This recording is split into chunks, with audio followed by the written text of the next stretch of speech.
50,000 years ago, someone in your group was not sitting at the fire, but everyone was talking about them. Not loudly, not dramatically, just enough for the information to move. Someone said he had taken more meat than his share. Someone said she had helped an injured child. Someone said he disappeared during the dangerous part of the hunt. Someone said she could be trusted. Someone said he could not. And every person listening needed to know. Because in that world, gossip was not entertainment. It was how the group remembered.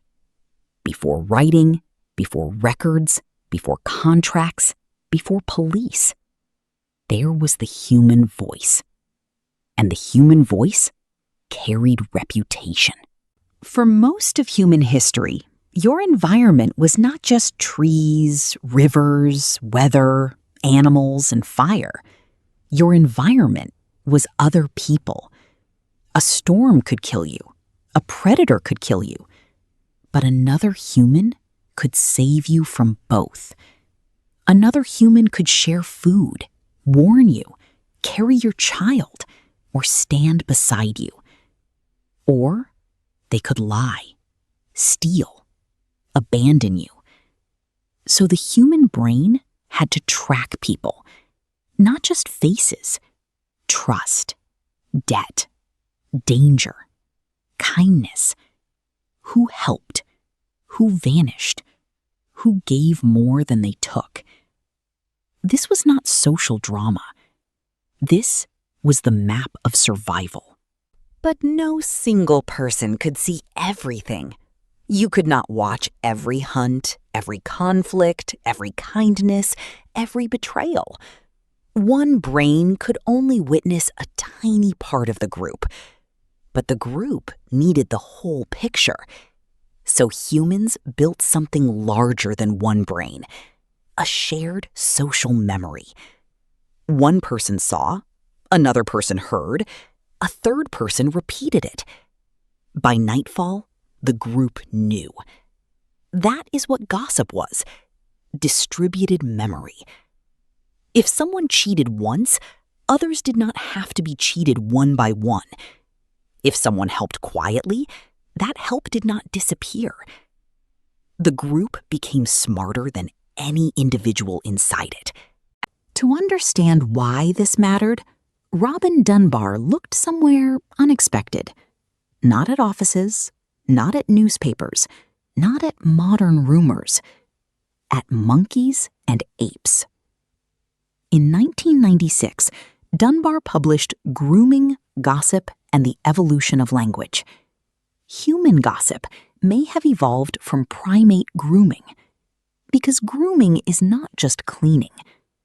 When one primate picks through another primate's fur, it lowers tension, builds trust, and says, "I am with you. You are safe near me." For a small group, grooming works. One body, one pair of hands, one relationship at a time. But grooming has a limit. You cannot groom everyone for hours every day and still find food, watch for danger, care for children, and survive. As groups get larger, the old primate system breaks. Too many alliances, too many tensions, too many people whose trust matters. So Dunbar proposed that humans solved the problem with language. Talk became grooming at a distance. Instead of one pair of hands bonding with one body, one voice could reach many minds at once. And some of the most important talk was about people. Who helped, who lied, who could be trusted, who was dangerous. Gossip was not a useless side effect of language. Gossip may be one of the reasons language became so powerful in the first place. A story beside a fire could do what grooming could not. It could reach 5 people at once, 10 people, the whole circle. It could bond the listeners around shared knowledge. It could warn them about someone unsafe and turn a private act into public memory. Without gossip, trust depends only on what you personally know. With gossip, trust becomes shared. A selfish act can follow someone, so can a generous one. A warning can move faster than the next mistake. A reputation can exist even when the person is not present. That mattered. A person who took food but did not share became visible. A person who helped quietly also became visible. Later experiments would find the same pattern. When reputational information can spread, selfish behavior becomes harder to hide, and cooperation becomes easier to protect. But ancient humans had already built the system. Around fires, across trails, through stories. Now picture the fire at night. The day's work is done. The dangerous dark is outside the circle of light.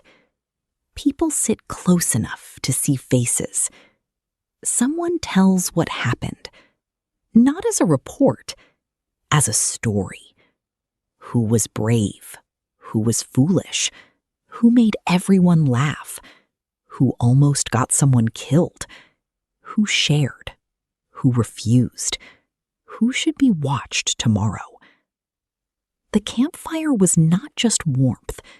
It was a courtroom, a newspaper, a reputation engine, a classroom, a warning system, a bonding ritual.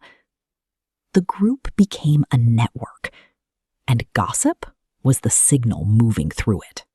Now move that brain into modern life. A workplace, a family chat, a comment section, a public scandal involving someone you will never meet. And still, when someone says, "Did you hear what happened?" your attention sharpens. Before you approve of it, before you decide whether you should care, the old system wakes up. A person has done something. Other people are reacting. Reputation is moving. Pay attention. Your brain does not know the circle has become infinite. It only recognizes the old pattern. Social information is moving, and social information used to matter. Ancient gossip had limits. The circle was small. The people talking about you also had to live with you. They saw context. They saw repair. Modern gossip often has no such limits. No context. No shared future. No obligation to repair.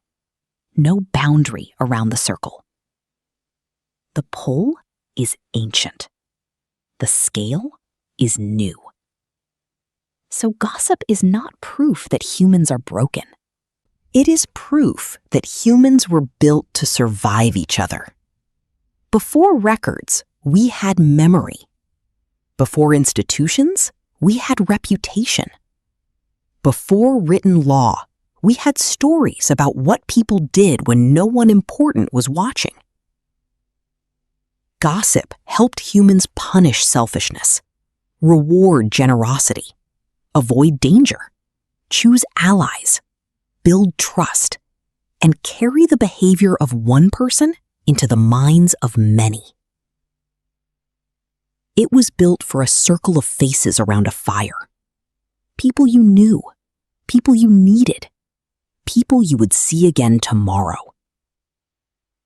But now, the circle has no edge. The fire became a feed. The village became the world. And the old code is still listening. Still asking who can be trusted. Still leaning in when someone says, "Did you hear?"